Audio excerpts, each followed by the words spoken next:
तो चलिए आज आपके लिए एक लेकर आए हैं कंपनी जिसका पी जो है वो 10 से भी कम है, डेब्ट फ्री कंपनी है और जो रिटर्न भी पूरा भर भर के दे रखा है। तो चलिए कौन सी कंपनी है और क्या उसका पैरामीटर्स वगैरह है, चलिए जानने की कोशिश करते हैं। तो चलिए पहले कंपनी का नाम भी बताते हैं, जिनको केवल नाम से मतलब हो नाम देख करके जा सकते हैं। तो कंपनी का नाम है स्वदेशी पॉलीटेक्स लिमिटेड। अब इसका रिटर्न पहले देख लेते हैं कि इसका रिटर्न इसने किस तरह का दे रखा है अभी तक। तो देखिए एक दिन में 5% का बोल सकते हैं कि अपर सर्किट लगा है। एक सप्ताह में भी देखिए इसने जो है 21% का सब एक सप्ताह में रिटर्न दे चुका है। एक महीना में भी देखिए 45% का बिल्कुल एकदम सर्किट से ही जा रहा है। थोड़ा सा बीच में गिरा था, फिर ऊपर गया तो सर्किट थोड़ा सा नॉर्मल ट्रेडिंग हुआ है, उसके बाद फिर इसमें सर्किट से ही ऊपर जा रहा है। एक साल का देखिए, एक साल में 369%, लगभग पैसे को जो है इसने 4 गुना के आसपास कर दिया, 4 गुना से भी ज़्यादा कर दिया है। 5 साल का देखिए, 5 साल में 57%, मतलब पैसे को लगभग जो है 57-58 गुना इसने कर दिया। और मैक्सिमम का देख लीजिए, मैक्सिमम का तो 4600% का मैक्सिमम का इसने रिटर्न दिया है। का फाइनेंशियल ट्रेंड देख लीजिए, बीच में 2021 में माइनस में आया था। उससे पहले भी देखिए बड़े बड़े इसके ग्राफ बने हुए हैं, green green Hare Hare, top line bottom line दोनों बिल्कुल एकदम बड़े बड़े ग्राफ बने हुए हैं। तो प्रॉफिट और इसका रेवेन्यू दोनों आप देख सकते हैं कि किस तरह से भर भर का रिटर्न दे रहा है। तो चलिए अब कंपनी के बारे में जानने की कोशिश करते हैं, कंपनी किस तरह काम करती है। देखिए कंपनी का 1970 में बना है और ये अभी रियल एस्टेट का डेवलपमेंट का काम कंपनी करती है। तो पहले एक्चुअली पॉलीटेक्स नाम इसलिए है क्योंकि कंपनी पहले धागे बनाने का काम करती थी, बाद में इन्होंने जो है अपने आप को रियल एस्टेट बिजनेस में शिफ्ट कर लिया है। ये देखिए कंपनी का वेबसाइट है, कंपनी का वेबसाइट ज़्यादा के लिए आप कंपनी का वेबसाइट देख सकते हैं। तो इसमें देखिए कंपनी क्या काम करती है लिखा हुआ है। कंपनी जो है वो परचेजिंग, सेलिंग, लीजिंग, उसमें लैंड, प्लॉट, फैक्ट्री और क्या बोलते हैं इंफ्रास्ट्रक्चर और इस तरह के काम करती है। मतलब मेनली मान लीजिए कि ये रियल एस्टेट का काम कंपनी काम करती है। इसका पी देख लीजिए 7.86 अभी दिखा रहा है, मतलब 10 से भी नीचे कम है। बुक वैल्यू 16 का है। आरओसी देख लीजिए 482%, आरओसी और आरओई 389%।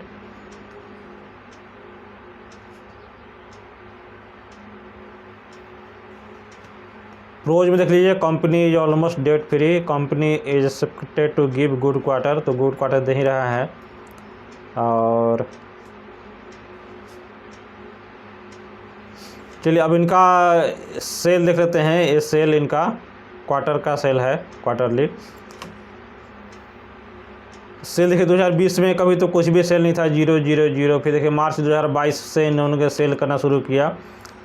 मार्च 2022 में 36 है, फिर 14 करोड़, फिर 4, 10, बीच में थोड़ा डाउन भी हुआ है, 5 तक चला गया, फिर 40 और अभी इस दिसंबर 2023 में 55 करोड़ का इनका सेल है। अभी चलिए अब इनका profit and loss year wise देख लेते हैं। पहले सेल देख लेते हैं, सेल क्या 2012 से डाटा है। 2012 में देखिए 5 करोड़, 14 करोड़, 6, 7, फिर बीच में डाउन भी हुआ 2, 2, तो फिर 3, 16, फिर 0 भी हो गया 2021 में। उसके बाद से कंपनी 36, 44 और अभी देखिए इस साल का एक्सपेक्टेड इनका 115 करोड़ का है। अभी देखिए नेट प्रॉफिट का भी देख लेते हैं। नेट प्रॉफिट का भी तो ये माइनस लॉस में हुआ करते थे, -4 करोड़ इनका लॉस था। फिर थोड़ी कंपनी प्रॉफिट में आई 1, 3, फिर 0 भी आया, फिर कंपनी लॉस में गई, फिर बीच में प्रॉफिट दिखाया, फिर एक बार लॉस हुआ। अभी देखिए कंपनी 3 साल से लगातार प्रॉफिट में दिखा रहा है, 26 करोड़, 35 करोड़। इस साल का एक्सपेक्टेड इनका 95 करोड़ का है। ये कंपाउंड सेल ग्रोथ देख लीजिए, 10 साल में 12% का है, CAGR है, और 5 साल में 69, 3 साल में 40 और इस साल का एक्सपेक्टेड 79% का इनका ग्रोथ है होने वाला है। अब चलिए बैलेंस शीट भी देख लेते हैं। बैलेंस शीट का क्या है। रिजर्व पहले कभी तो कंपनी के पास तो रिजर्व तो कुछ था ही नहीं, -55 करोड़ इनका लॉस में था, फिर माइनस के बाद -53, उसके बाद लॉस में ही रहे, रिजर्व तो कुछ था नहीं। और अभी देखिए 2 बार से इनका रिजर्व बढ़ा है 22 करोड़ और इस बार इनका 59 करोड़ का रिजर्व होने वाला है। बोरोइंग दीजिए कर्जा तो पहले खूब भर के इनके पास में पड़ा हुआ था। पहले 61 करोड़ का कर्जा था, 61 गया, फिर कम किया, 51 किया। उसके बाद सर कर्जा इन लोगों ने लगातार कम करते जा रहे हैं और भी देखिए बिल्कुल एक कंपनी डेट फ्री, बिल्कुल कर्ज मुक्त कंपनी हो चुकी है। अब चलिए शेयर होल्डिंग के पैटर्न की बात कर लेते हैं। तो शेयर होल्डिंग देखिए कभी 63.21% 63% था और इस क्वार्टर में इन लोगों ने थोड़ा माल बढ़ाया है 68.08%। पिछले सितंबर से इन्होंने बढ़ाया है और जून से भी सितंबर में बढ़ाया था और उसके बाद मार्च, मतलब पिछले 1 साल से इन्होंने हर क्वार्टर में अपना माल जो है बढ़ाते जा रहे हैं। 68 पॉइंट अभी कांस्टेंट है दिसंबर में, बट उसके बाद मार्च से देखिए 63 से 66 किए, फिर 66.38 से 68.08, तो थोड़ा सा माल उन्होंने बढ़ाया भी है। DI वाले भी देखिए थोड़ा सा कुछ माल लेकर के रखे हैं और इसमें गवर्नमेंट के भी कुछ इसमें हिस्सेदारी है।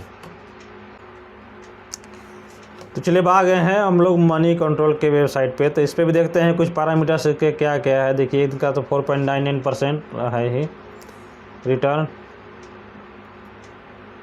स्ट्रेंथ देख लीजिए, स्ट्रेंथ कितना है, स्ट्रेंथ इनका है 13 स्ट्रेंथ लेकर के रखा है।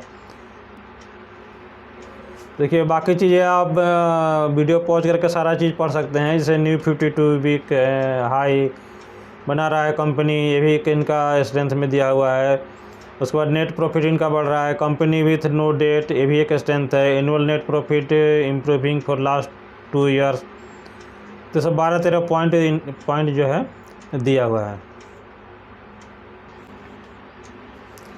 वीकनेस देखिए इनका 1 है, अपॉर्चुनिटी 2 है, highest recovery from 52 week low, और थ्रेट देखिए थ्रेट इनका 0 है। 3 साल का CAGR देख लीजिए, रेवेन्यू 42% से बढ़ रहा है, नेट प्रॉफिट 43%, ऑपरेटिंग प्रॉफिट 48% से हर साल इनका बढ़ रहा है CAGR। दिसंबर का स्टैंड लोन सेल 448% से ईयर ऑन ईयर बेसिस बढ़ा है। सितंबर का देखिए 796% से ईयर ऑन ईयर बेसिस में बढ़ा है। रेवेन्यू देख लीजिए, रेवेन्यू इनका तो हर साल बढ़ ही रहा है, बीच में 2021 में 0 हुआ है, और नेट प्रॉफिट भी देखिए हर साल बढ़ रहा है। 2021 में इनका माइनस में, लॉस में गए हुए हैं। शेयर होल्डिंग में इनका प्लेज बिल्कुल 0 है। तो चलिए कंपनी का फाइनेंशियल पैरामीटर तो हमने देखा, कंपनी का फाइनेंशियल पैरामीटर तो अच्छा लगा। इसमें यही है कि कंसिस्टेंसी नहीं है। तो देखो जो रियल एस्टेट बिजनेस में है तो भाई बिजनेस ऐसा ही होता है। सपोज कोई अगर मान लो कंपनी है, उसने 100 फ्लैट बनाए है, तो जब तक 100 के 100 फ्लैट नहीं बिक जाते हैं तब तक तो कंपनी का कुछ प्रॉफिट आएगा नहीं। पैसे तो उनके सारे लग जाते हैं एक बार में।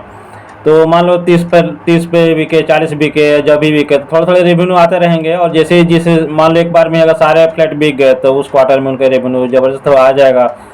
और कभी मान लो कि उसमें केवल फ्लैट ही बनाने में रह गए हैं तो उसमें तो केवल इनका एक्सपेंसेस ही आएगा। तो रियल एस्टेट का ये तो भाई प्रॉब्लम है कि उसमें जो भी है कंसिस्टेंसी नाम की चीज़ नहीं मिलेगी। इसलिए इनके भी उसमें फाइनेंशियल में आप देख रहे होंगे कि कभी 2 साल प्रॉफिट हुआ, उसके बाद फिर प्रॉफिट बिल अचानक 0 हो गया, फिर अचानक से बूम हो गया।